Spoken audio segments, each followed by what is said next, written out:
By any chance, are you interested in writing guitar-based music at home and you're just not sure where to start? Because I've been there. I think I'm still there. Writing new and unique music in today's media-saturated world is incredibly hard. Over the past year, I produced an instrumental EP entirely from my bedroom and entirely from scratch, after not picking up my guitar for about 4 years. And I thought, why not share some of the truths, secrets, and lessons that I've learned as a self-taught composer. This series will be my authentic and unvarnished experience of turning this idea you hear now into a full-length song. I don't have millions of hours or millions of pounds. I'm doing this all at home with the equipment I already own, all by myself. It's my hope that documenting this will be really valuable to some. And if it sounds valuable to you, then welcome to episode 1, where I'm going to give you a crash course into my creative process.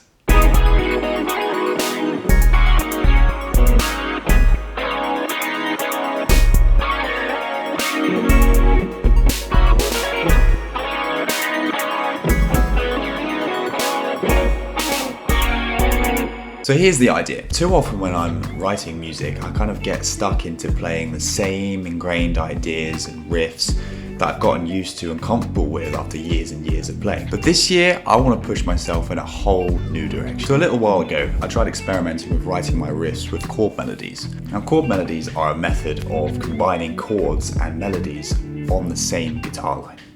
Yeah, I know.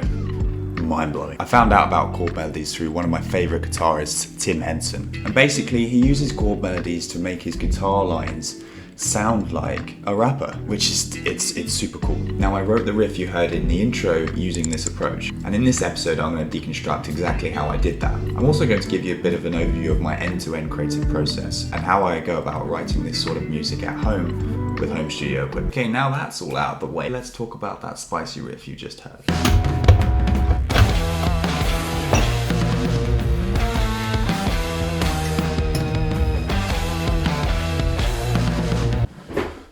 Okay, so I've opened up my Reaper project file. Don't be fooled, this is actually Reaper, just using the iLogic theme because I'm an absolute sucker for the Logic aesthetic, even though I don't own a Mac. And there's a few distinct elements here that I'm going to take you through. I'm going to zoom in on these two comp tracks that I have here, meaning composition tracks, which I just use for kind of the bedrock of all my songwriting, because I do a lot of my composition just using MIDI editors in Reaper. This whole riff is in B major, keeping it diatonic, and it's based around this 8-bar chord progression, which sounds a bit like this.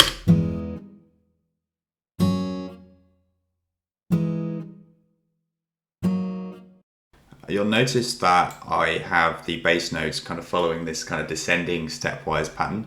That gives it like a really kind of moody, contemplative feel to it. And now on the xylophone comp track, which I've soloed for you, I wrote this chord melody that kind of uses the notes of the chord progression. It sounds like this,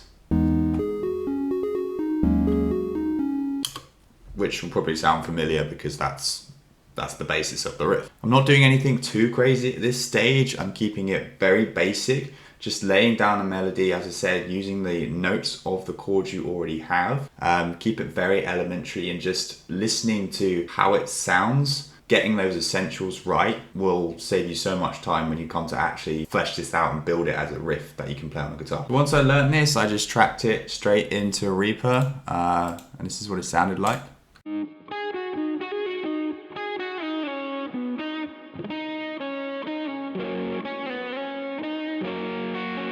Now, to give it that really spicy, rich tone you heard, I'm using archetype Tim Henson. In particular, I'm using the multi-voicer tool, which looks something like this. And I've got the MIDI switched engaged on this. The way I set this up is I have a separate track, which is just playing the chords, and I've spread them out so they fill up entire bars with no gaps. That's really important. You can't have any gaps.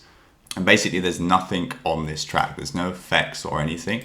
So when I solo this and play it, you can't hear anything. But I've got this track routed into my multi-voicer lead track. Both these switches are engaged. Then you get this sound, which is, well, it's good. And I can only achieve that if I'm using the notes from the chords themselves, because it kind of doubles up and uses the voicing of the underlying chord progression, kind of layer up those multiple voices in one line. I sped through that quite quickly. Tim actually has a tutorial on YouTube on how to set this up more properly, which I'll put a link for that below. And basically, once I had that guitar track, the rest kind of flowed quite naturally. So I have a bass line here, which is just like an 808 sound, which is just using the bass notes from the chords that I showed you earlier, having that kind of stepwise descending pattern to it. And for the 808 sound itself, I'm just using Monique, which is a free VST. I also have the track drums kind of layered on top of that, with the kick hitting exactly the same beats as the bass. Yeah, and just snare and a close hi-hat feel to it. For that, I'm using Satala, which is again another amazing free VST. I also layered up the chords with this bell sound, which is just a copy and paste job. That was super simple. And for that sound, I'm using Helm, just using the CM Bells. I think it's CM Bells preset.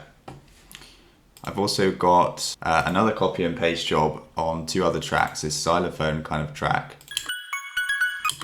and this art track. I believe for both of those I'm using Helm again with a lot of reverb. And basically I just took my chord melodies, this one that I wrote originally, and I just cut out the chords like that. So I was just left with the melody underneath. And with a bunch of kind of reverb and fiddling with it, I get this really kind of deep layered texture. That's what it sounds like.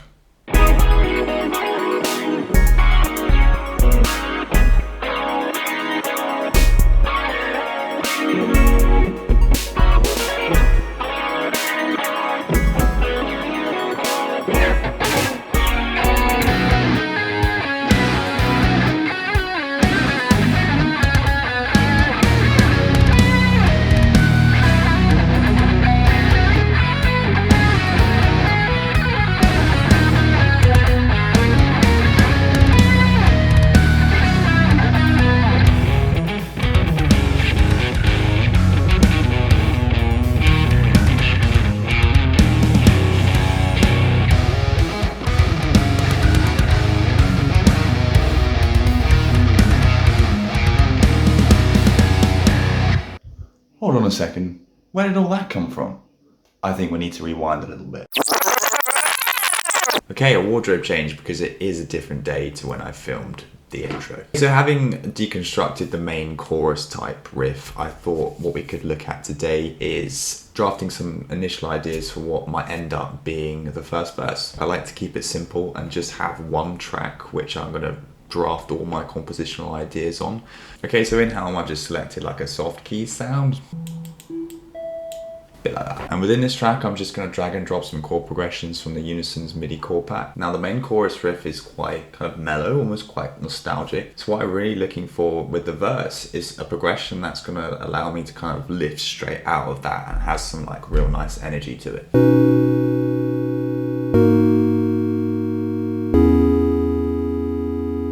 Now I know I said I wanted something with a lot of energy to it, and I ended up picking a descending pattern. But once I kind of add layers of instrumentation on this chord progression, I think that one add 9 chord will give me that sort of boldness and energy I'm looking for. And I also had an idea for the melody to kind of work in contrast to the descending chord progression and have sort of an ascending, really kind of airy feel to it.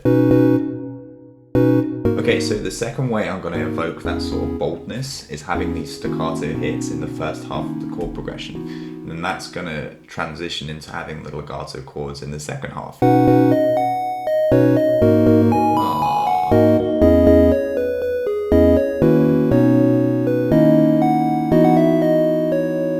Okay, so I've just created like a basic melody to go on top, and it's got that really kind of uplifting feel that I was talking about. It's very simple, just using the notes from the chords. I've written them in a separate channel within the MIDI editor so I can clearly see the distinction between the two. I'm not thinking about how I'm going to play this just yet. I'm purely just going on musicality and how it sounds to my ears. So the next part is actually like one of my favorite parts, which is just adding like little bits of embellishment, little bits of flex to the existing melody, just to kind of spice it up a little bit and not make it so plain to listen to.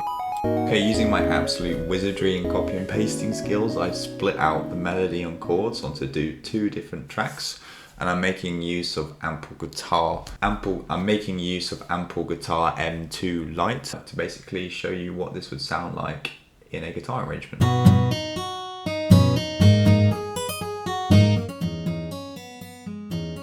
Yeah, those staccato hits are doing exactly what I wanted them to. They sound really percussive and nice on guitar. So it's sounding quite Legend of Zelda-y at the moment, which is fine. You know, that's where it is. I can always shift around a few of the intervals to give it a darker feel if I want to in the future. But at the moment, it's just an idea in progress, and that's all it needs to be at the moment. Okay, so I'm using Umansky bass to write the bass line, which I've got sitting an octave below the guitars. Occasionally I've got the bass kind of sitting on the root note of what the chord is.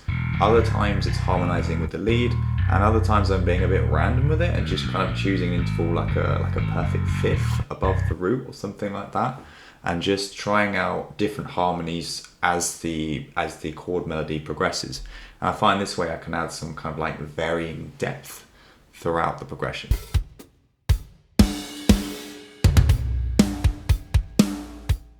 Okay, so let's talk drums. For my drums, I use Perfect Drums for my drums. I kind of feel like guitarists get a bit of a bad rep with virtual drums. Like, there's this stereotype that they either end up writing really basic patterns or far too complex patterns that a real drummer couldn't possibly play because they need like 6 hands to play it. Fundamentally, I want to make sure that 1, the kick drum is syncing up with what the bass is doing and they're working together effectively, and 2, that sort of the energy and the aggressiveness of the drums really matches in and locks in with the mood of the piece. Okay, let's throw this sucker together and see what we got so far.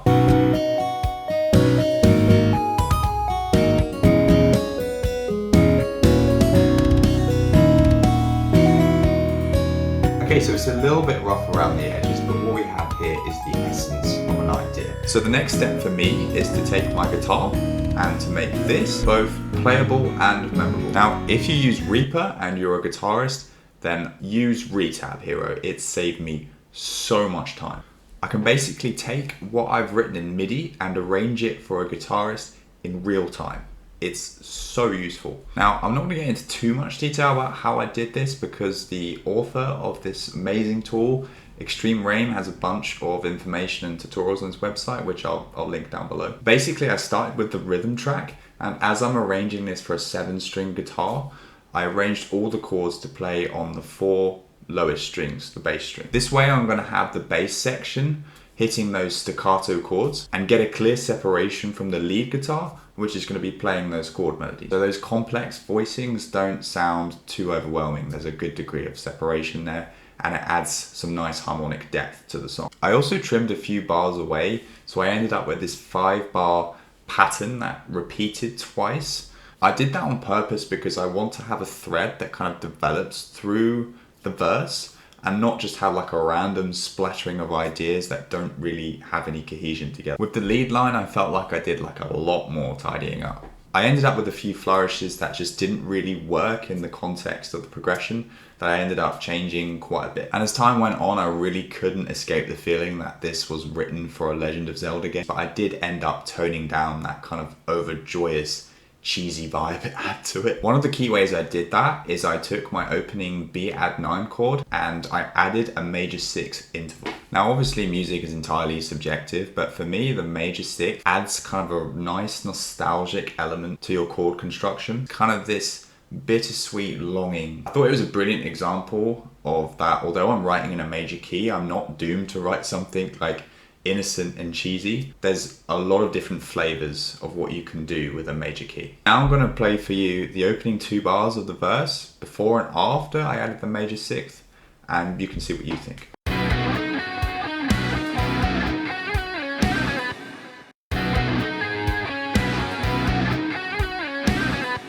I prefer it. And whilst we're at it, here's the first verse as it's arranged for guitar.